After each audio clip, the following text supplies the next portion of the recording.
Welcome back, everybody. Right, OK, thank you very much to everyone who's made the journey. So it turns out that this lot aren't terrorists.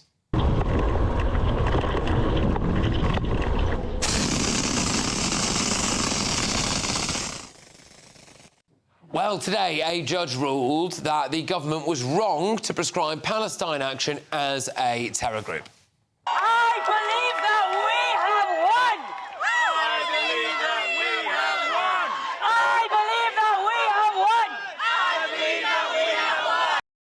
I think I can actually hear people shouting at their television sets from here. Anyway, that was them celebrating outside court today. So what happens then to this lot?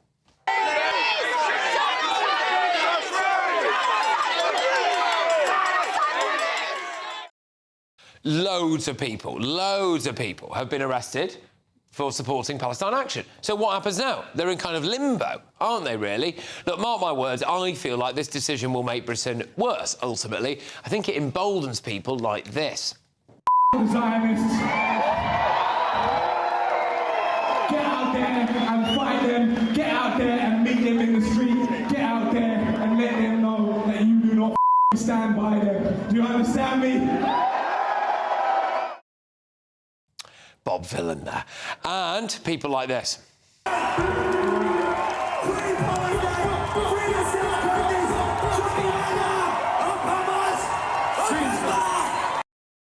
they seem like really well-balanced young men. So we need to think very hard about what sort of country we are. We're a government, you might not necessarily like this government, but they are a government that has won a big majority, and they're democratically elected, and they have decided to make a decision. And that decision to designate a group as terrorists can just be overturned by a judge, just like that. I don't know how people feel about that. Let's talk about it. So, go on then. Right, Christian, I could see you nodding along there. What are your thoughts? I think it's... Let's just note, actually, regardless of what we think, I think on this issue, on prescribing Palestine Action, this government's been fine in taking that decision. I think they should get credit for it. And it's nice to see, I suppose, some cross-party unity between Labour and the Tories in both wanting to pursue this to an appeals court and see if they can't get it overturned. There is, however, a delicious irony that on the one thing that most people in this room will give credit to the Labour government for, they have been thwarted by the courts whom Keir Starmer absolutely loves and will not criticise. And, you know, any other government, I think, would now be talking about widespread legal reform, restoring parliamentary sovereignty, quitting the ECHR, so we can make politicians make these decisions and have them hold. But we're not going to get that. And my concern is that they will take to the Court of Appeal and they may lose, and then that's it. And now we've emboldened every nutter in the country to break into RAF bases and cause between 30 and 50 million pounds worth of damage, which is what their attack did, to RAF equipment that we now have to fork out for, and we have very little legal recourse to actually proactively track down these nutters and prevent them from similar attacks. Barry? Yeah, look, I understand what Christian's saying here, but it doesn't mean that the politicians can't still pass the law. What the court does is it interprets the law that was passed. The judgment said the nature and scale of Palestine Action's activities falling within the definition of terrorism had not yet reached the level, scale and persistence to warrant proscription. That's a very different thing. It accepted that some of their actions were terrorist, but not at the level, scale or persistence to warrant proscription. And it's the prescription of the organisation. And she said that whilst Palestine Action promotes its political cause through criminality and encouragement of criminality, the criminal law was able to prosecute those responsible without needing proscription. So that's what the court has ruled. And it's important to understand that it's not the courts being able to say the government are wrong. They interpret the law that the government had passed. You have 3,000. Can I just finish? 3,000 people, okay, who have now been arrested.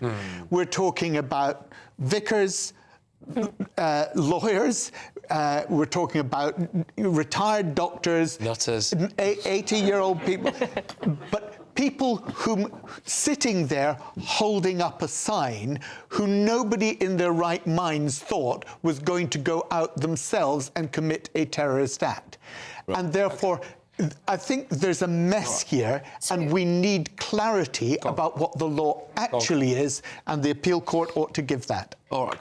Using the internet without a VPN, a virtual private network, is a bit like taking to the road without car insurance. All it takes is one unlucky moment to cost you a lot of cash. This video's sponsor is Private Internet Access. They are the VPN to help keep you safe. Click the link in the description below to find out why over 30 million people have downloaded PIA to protect themselves online. A virtual private network is an app that hides your IP address and helps keep your data private. When you're browsing the internet at home, you give up a large amount of data to businesses, to shops, and indeed to social media giants too. Hackers have the ability to steal your personal data with ease, including sensitive information such as passwords, keystrokes, and even your personal photos. Private Internet Access helps protect your personal data by encrypting your internet connection to keep your data out of the hands of cyber criminals. And it's not just hackers either to be concerned about. Information can be censored too. When Canada passed their C-18 bill, social media giants decided to ban news content on their platforms. But PIA can protect your ability to consume the news and content you love. Private Internet Access is available for Windows users, Mac OS, Android, Linux, iOS, and you can use one PIA subscription to protect an unlimited amount of devices. And we've got a huge GB News discount for you too. Click the link in this video's description and you'll get a massive 83% off PIA. That's under £2 a month, the price of a coffee, and you'll get an extra 4 months completely free on top. Also, there's a 30-day money-back guarantee too. Visit piavpn.com/GB News to start protecting yourself digitally today. So what I would say is that the court said that the cost-benefit analysis from the government had not taken into account enough the threat that it poses to the right to protest. On that, I would say that there are plenty of other marches you can go on and organisations that you can go out and protest with supporting Palestine without specifically being with Palestine Action. So I don't think that's an issue, but I would say... The same would have been said of those women who protested over a century ago for the right to vote, because they took violent action in order to get the right to vote. And I think we've got to remember that sometimes protest in this country has taken on that and it's achieved social progress. So I think that it should be a banned organisation, but I think it should be a separate category and it should not be considered a terrorist organisation, because I think up to 14 years in prison for holding a placard seems a little bit over the top. But they cannot be given a green light to go and vandalise RAF Base. Criminality, and that's what the court said. They're criminal. This is part of the problem, because now what we know what we're going to see tomorrow on the streets, don't we? Yeah. Now, as a result of this. Actually, ironically, I think a lot of people are going to go off Palestine Action now, because the only reason most of those people were going out with the placards because they're attention seekers and wanted to get arrested. Yeah. And if they're not going to get arrested over it, they'll just sit at home, you know, in their nice leafy suburbs. Sending Valentine's cards to asylum seekers. You had a lot of these young idiots going out and saying, oh, I'm going to get arrested, I can put it on social media, it will look cool, not realising that terrorism charges are much greater, can come with a far bigger punishment than, for example, being arrested for sitting in the road as a Just Stop Oil protester. Yeah. So their lives are potentially going to be ruined, they won't be able to get a job. Well, they can still live off daddy's money, can't they? After a terrible, terrible week terrible 18 months for Keir Starmer. I mean, he would have been sat there, he would have been foaming at the mouth at this. This is like pornography for him. A lefty judge overthrowing something. He would, oh my God, he would be loving it so much. But I got this from you. Do you shake like that when you look at pornography then? What do you know about this? I mean, the idea that is your metaphor of choice to illustrate. Barry, I'll tell you, I can get over Barry Gardner saying that word. You don't know what I look like when I don't. And nor will you ever find out. Nor will you ever find out. We might be drifting slightly off. Do you think so? Yeah. Do you think? Yeah. I thought, though, and I got this from you, Barry, that the terrorism legislation, the 2000 Terrorism Act and the 2006 Act, said that attacks on Ministry of Defence sites are treated as severe with severe penalties under the Counter-Terrorism and Sentencing Act of 2021. Yeah. So how is attacking... They were prescribed as a terror organisation as a result of their own actions attacking an army base. So how are they not a terror group?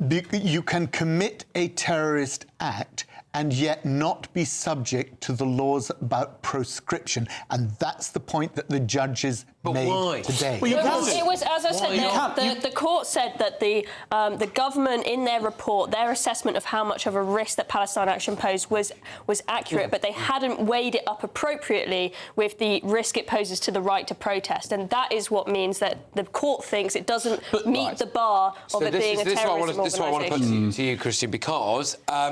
with this now, so you've got the government who has... So the judge, according to Chloe there, was saying that basically they did think that actually they are a dangerous group. It's not like the government, not like the government's just made this up. So they are, but they didn't weigh it up with their rights to protest.